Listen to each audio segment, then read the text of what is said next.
Hello and welcome. My name is Will Schofield and I'm a film programmer at Film East, and today I'm joined by my fellow programmers Neve Brooke, Shelby Cook, Sarah Lapanova and Alex Smith to discuss both the 2014 Iranian vampire film A Girl Walks Home Alone at Night and the 2019 horror comedy show What We Do in the Shadows. This segment is part of Film East, a Norwich-based young film programmers group. Enjoy!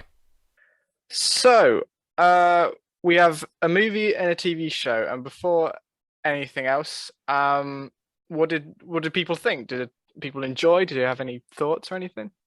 I just want to say that I was really, really pleasantly surprised when the cat didn't die at the end of the film. That was my first one. I was just like, the cat's alive, and it made me really happy because I was really anxious throughout the entirety of the film. I was like, it's a horror film. The cat's gonna die. It's just the way things go. So Only yeah, men die in this movie. I was surprised. Oh, sorry. No, go ahead, Neve.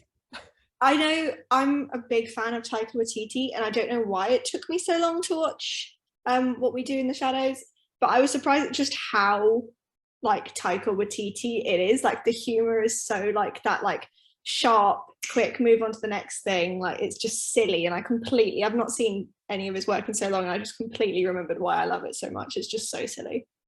yeah, I've seen What We Do in the Shadows before, but obviously rewatched it before recording this episode.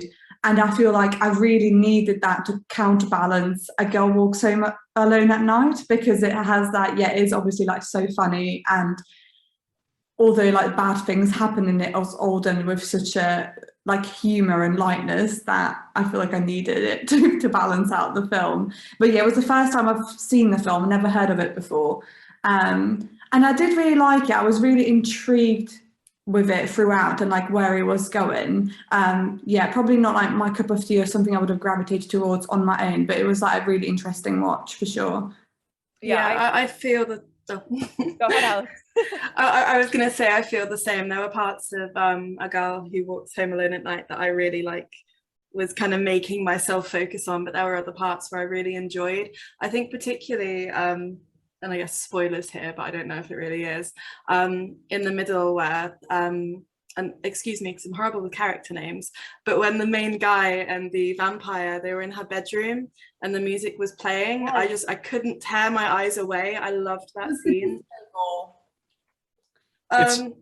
It's really one of those it's really one of those films that kind of indulges itself in the moment. Sometimes it lets shots go on for a really long time, and that can either be really impactful and stressful and emotional, or it can be okay, I get it now, can we just move along a little bit? The first time I saw it, that bedroom scene is what stayed with me the longest, and that's because I saw this film for the first time. I watched it in one of my film theory classes in undergrad, and and all I remembered from it was that scene. I was like, that scene is so good. It's it just really captures this sensuality without there's no touching, there's no movement really involved in that scene, but it's so intense and so intimate. And I just remember that scene being really great. And then as I was rewatching it, I was like, man, this film is so good. And I remembered how brilliant this film is, and all of the complex nuances that it communicates through a film that doesn't have a lot of dialogue. It says a lot of things without actually saying anything.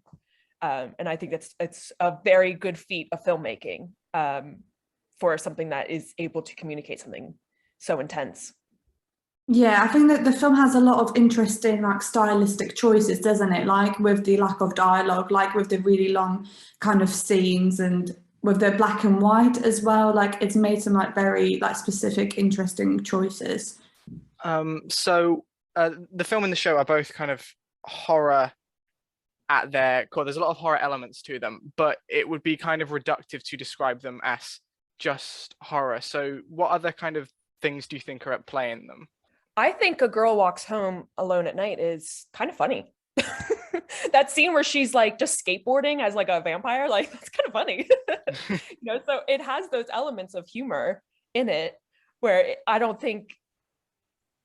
think the film knows that it's so surreal and so science fiction that it's not afraid to play with form and to be funny and to like kind of make fun of itself, because first of all, you never see a female vampire who's so in charge of her agency like she is. And you never see, especially in, I believe this is an Iranian film, an Iranian woman being so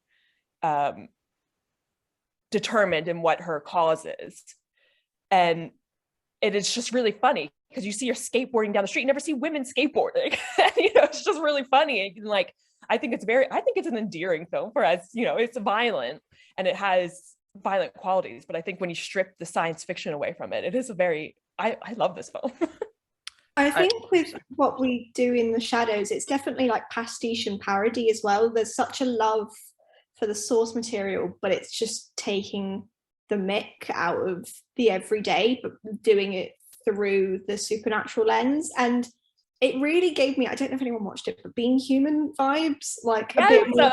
Taika Waititi watched Being Human. He was like, right, how am I going to do this? And I loved it. It was so good, but it's so funny seeing how, when he goes to the craft shop and he gets the creepy paper. Yeah. And it's those putting these irreverent characters into everyday situations. It's just so funny. It's such like a great method of storytelling. And the breaking of the fourth wall in terms of them acknowledging the fact that it's a documentary being made. Yeah. Mockumentaries just crack me up so much. I don't know why they are just so cheesy and just so corny, but every time that they talk to the camera, I just start cracking up. It's so funny to me. Also, this is a real, sorry, I'll stop talking, but I was watching an episode just before we started filming, and I've worked out Laszlo. His voice was stressing me out, and I couldn't work out why. It's because he's the money supermarkets man. He does the voice for the money supermarket adverts, and that's why I was stressed out. So if anyone else had that issue... Wait, isn't he in the IT crowd too? He's in everything. Yeah, he's like a really famous comedian, isn't he? Yeah, Matt Berry. I love him. He's one of my favorites by far. He does everything with who's the new host on Bake Off? Oh, Noel Fielding. No, the other one. Matt Lucas. Doesn't he do a lot of stuff with Matt Lucas? I think he probably does. It wouldn't surprise me. I know I listened to a podcast with James Acaster, and he said that like every few months, I think Matt Berry invites a bunch of other comedians out to just go to pubs in London, and they all just talk crap about other comedians and people in the comedy sphere. Comedy date.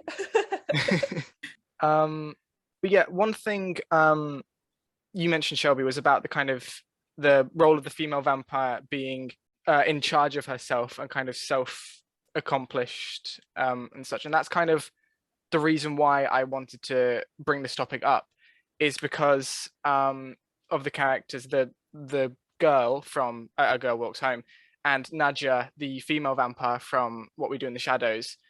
They're very different in terms of their personalities and their actions and stuff, but there are, I think, similarities in their portrayals. They are both very bold, they're self-determined, they have goals, they're kind of outspoken, but at the same time, they are somewhat defined by their relationship to men, almost. I was wondering if anyone had any kind of thoughts on that.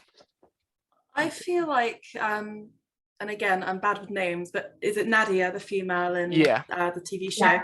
I feel like she's held back by the guys. Like, I feel, I really like her as a character, but I feel bad for her. And it's strange because she is really like, she will tell you what she thinks. Like, she does not hold herself back, but she is still held back by them. I don't know, it's weird. She's so strong, but at the same time, not doing all. Yeah, I agree, but I think they're kind of aware of it, like, at least from my perspective, I think they're a little bit aware of it, and I think they play around with it, because there's a lot of scenes where Nadia is just like kind of talking to the camera on her own, being like, oh my god, like Laszlo, and being like, oh, I just want to go, and she goes on her own to go see like Igor, like the partner she had from her previous lives, and there's quite a lot of comedy with that. And then she goes off on her own to help the other girl. She's like, do you know what, she's not having a great life, I'm going to make her a vampire and I'm going to make her really cool. And she kind of runs away from the main narrative on her own a lot, and I actually think that she gets a lot of her own screen time as a character in her own right, whereas the other guys kind of just work within the bubble of the kind of sitcom group, if that makes sense. Like, I feel like she gets to run off on her own and do it slightly more within her own narrative. But yeah, from top of my head, I can't remember whether the boys do that as such. I think they work more as a group dynamic. So I agree with you, but I think they do like challenge it a little bit. Yeah, I think I prefer her when she's away from the group. I still like her as part of the group, but I think she's more interesting when she's away. But I think kind of women being allowed to step away from the main groups is becoming more and more of a thing, a bit in, I'd say, comedy shows. There's a really good show, and sorry, I am branching away from the vampire theme here, but we will come back. There's a really good show called something like I Hate Kevin, and it plays with the whole and it plays, oh sorry BBC, I don't know if I can swear, but it really plays with the idea of the sitcom versus like how it actually impacts the woman, and when she's with her husband and his friends it's a sitcom, and when she's alone it becomes like this drama and she's dealing with the fallout of the men. And I as a general thing, I think women are being given more agency and being shown to be allowed to separate themselves more, and I do like that. To me, I don't know, maybe it might just be my taste, but I find that her splitting off with, doing her more serious plot lines, her agency, it's, to me, kind of reads like the writers don't know how to make her funny. Like, the two guys are and Guillermo are the funny characters. I don't think she's really made me laugh watching the show. And it's kind of like she's doing some more like plot narrative things and the guys get to make me laugh. Like, it's a comedy. Why isn't she making me laugh as well? I think that's like how pissed off she is. Oh, sorry, Sarah. No, that's okay. I think that's a really interesting point because she's made me giggle, but I think the only time she's made me giggle is when she's talking about sex. And she has a lot of, like, the majority of her kind of dialogue with the boys is just based around sex. And that's kind of the bits that she has that made me laugh. But outside of that, I don't think she's had that many like funny lines. I feel like she is made to be like one of the boys, and I don't have a problem with male writers writing women like how they write men, and I don't have an issue with that. But then again, like, they do have those moments where, oh, I need to go find Gregor and he's the love of my life, and it's just like falls onto that lot of these like tropey female stereotypes. And I think the one bit that I really enjoyed was when she takes that girl under her wing. Yeah, me too. I'm gonna make you a vampire, and I'm gonna give you, and I'm gonna force you to be better than these stupid nerdy guys that you're around.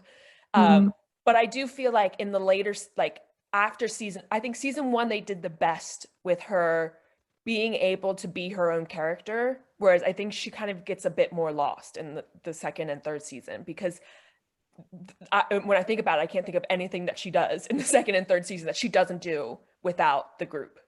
I think that's really interesting. Yeah, I think one of the things that when I was kind of coming up with the idea for this episode that I really kind of realized was that in series 1, she does have a lot more kind of independence in her storylines, but the storylines are romance, sex jokes, and her becoming a kind of matronly figure to this young girl, all kind of relatively stereotypical like female roles, whilst the guys are going off doing goofy Seinfeld, It's Always Sunny slapstick scenes and stuff. And that also kind of made me think, in A Girl Walks Home Alone at Night, the titular girl, she is kind of she's pretty much the main character and arguably the protagonist, and yet all of her characterization, all of her interactions, even when it's her in scenes with just other women, are just talking about men, and it's about her relationship with men, and kind of how men view her almost. I felt that a lot in the like earring scenes, when the guy kind of steals these earrings and he gifts her to the vampire, and she goes through this like pain to like receive the gift, and he like physically pierces her ears and stuff. And I just felt really like there's something felt slightly odd about that scene. And like from then on, she carries on kind of doing her thing, and she still murders some people. But I was kind of waiting for the revelation at the end and being like, will there be this, like, will she murder this main guy? Because I think I would have preferred that as an ending to it, as a horror. And as like, yeah, I don't know, I think like the ending was slightly predictable, and didn't like kind of deliver with the character what I wanted it to deliver. But I don't know how you guys felt. I actually feel the complete opposite, because I feel like, first of all, her lack of dialogue in the movie, and she takes up so much screen time. She's on the screen so much, but I think you could probably count on your hand how many times she speaks in the film, and she has nothing to say, but she says so much, and she has this revenge against bad men. And that's, and I was thinking about this, and I hate to continue to beat the dead horse, but this is the type of movie that Promising Young Woman wanted to be. Because she's so effective, like this film so effectively, positions, this is how women are treated in a patriarchal society, and the suffering that women go through in a society that's so dominated by men. And her vampire, she knows she has to kill people to survive, and she makes a conscious effort to only kill men that are doing bad things. And she goes and she watches people as they do bad things, and she quote unquote saves these women who are victims. But especially that scene at the end after she kills the dad, the woman it didn't appear that she wanted that to happen. She didn't want to be saved in that manner. And so it doesn't force you into this perspective where I think Promising Young Woman did, that forces you to say all men are bad, what she's doing is great.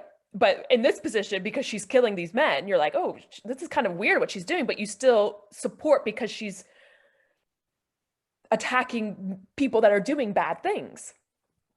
I don't know. So I think that this film has a lot of nuance in that it doesn't have it's obviously a very feminist, quote unquote, film, but it doesn't jive in a direction where it forces you to think one way or another.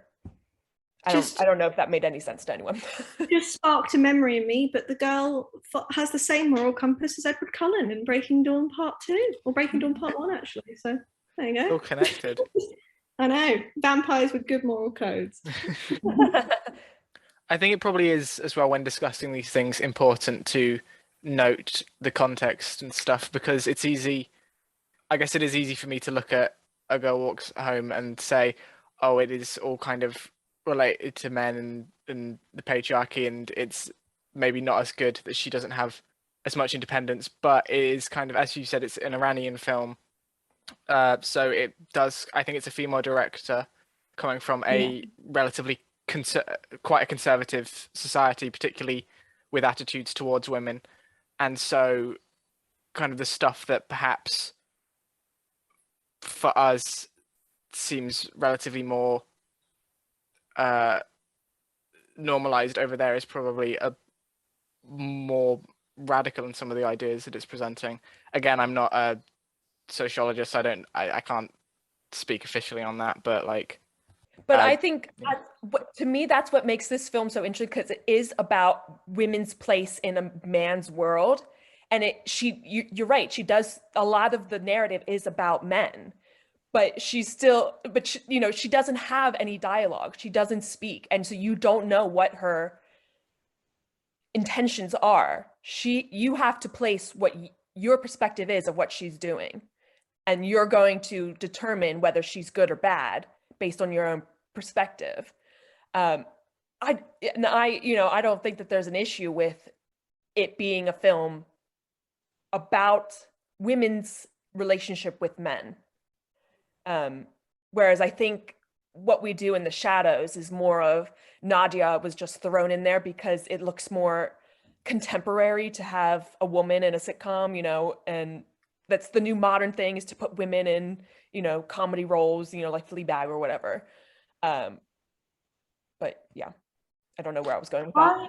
I have a question for you guys. So when at the end of the film, when they are kind of driving off, and he's just like, let's get out of Bad City. And so they're driving off with the cute cat in the car. And then he stops like middle of nowhere, which is kind of like a slightly jarring moment because you're like, what's going through his mind? What's going to happen? And you see him leave the car and he paces around for a while. And then he gets back in the car and they drive off. Do you think that's him kind of knowing that she killed his father, but he's kind of decided that he's okay with that, or is that something else? That's what I took away from it, but I just want to see what you guys thought that meant. I think in that scene, the power is in her hands because he knows that she killed his father because she now has this cat. So she knows that it was that killed him. So the power is in her hands in that scene. And it could be a matter of, I can get back in this car and pretend like I don't know, and we can go and live off happily ever after because I didn't really like my father anyways. He was a drug addict and a bum and he was just taking up space. Or I could say something and then she could kill me and eat me too, you know? So I think a lot of that power in that scene is in her hands, and she's like a metaphor for this cat that's going around and watching everyone and seeing everything that's going on, and she's in control of this situation. Yeah, I actually disagree. I was half expecting some random twist or just something. Like when he's got out of the car, I was thinking, shit, is he gonna hurt her? And I don't, and I know we've just seen her like killing men throughout the film, but in that moment, my mind instantly went to him being the one who would have that power. And I don't know if that's just because I've taken in 25 years worth of media that has shown me that men are more likely to do exactly. that. I think that's what we're conditioned to think, that the power is in his hands, but the power is in her hands. Definitely. You know, all of the bodies in that pit are all men that she's killed.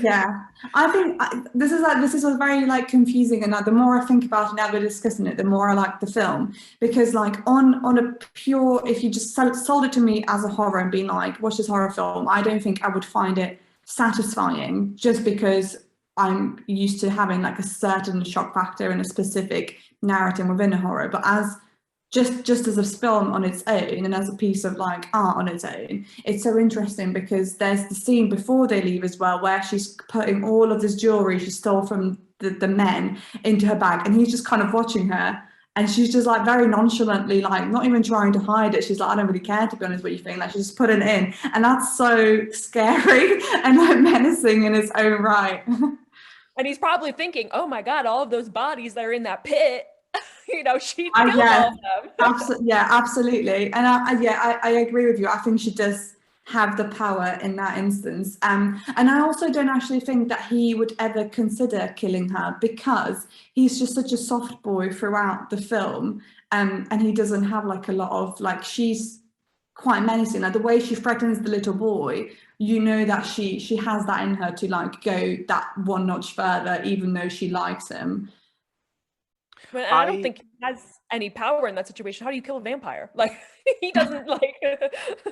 Speaking of the little boy scene, I think that might be my favorite in the movie, because I think it really does characterize her well, in the sense that like she goes up to this kid and starts kind of making threats and making comments about him and like threatening his life if he grows up bad.